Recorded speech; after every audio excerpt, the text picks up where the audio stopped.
বিদেশিদের মার্কিন ভিসা নিয়ে কঠোর অবস্থান নিয়েছে ট্রাম্প প্রশাসন। স্টেট ডিপার্টমেন্ট বলছে এখন পর্যন্ত 1,75,000-এর বেশি ভিসা বাতিল হয়েছে। অপরাধের পাশাপাশি ভিসার অপব্যবহার, প্রতারণা এবং যুক্তরাষ্ট্রের নিরাপত্তার জন্য হুমকি এসব অভিযোগেও বাতিল করা হয়েছে ভিসা। এমনকি যুক্তরাষ্ট্রের সন্তান জন্ম দিয়ে নাগরিকত্ব পাওয়ার উদ্দেশ্যে আসা কিছু পরিবারের বিরুদ্ধেও ব্যবস্থা নেওয়া হয়েছে। বিস্তারিত থাকছে প্রতিবেদনে।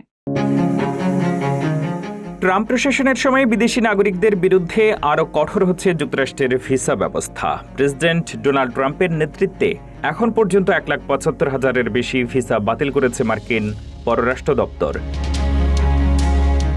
যুক্তরাষ্ট্রের স্টেট ডিপার্টমেন্ট জানিয়েছে, ভিসার শর্ত ভঙ্গ, অপরাধে জড়ানো, সহিংসতার আহ্বান, প্রতারণা, অভিবাসন ব্যবস্থার অপব্যবহার এবং জাতীয় নিরাপত্তার জন্য হুমকি এসব কারণে ভিসা বাতিল করা হয়েছে। বাতিল হওয়া ভিসার বড় একটি অংশ এসেছে আইনশৃঙ্খলা বাহিনীর সঙ্গে সংশ্লিষ্টতার পর। এর মধ্যে হামলা, মদ্যপ অবস্থায় গাড়ি চালানো, চুরি এবং মাদক সংক্রান্ত অপরাধ ছিল অন্যতম প্রধান কারণ।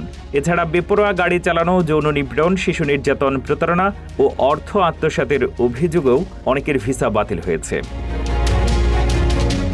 স্টেট ডিপার্টমেন্টের তথ্য অনুযায়ী কিছু বিদেশি নাগরিকের বিরুদ্ধে ধর্ষণ, মানব পাচার, শিশু যৌন নির্যাতন ও অপহরণের মতো গুরুতর অভিযোগ রয়েছে।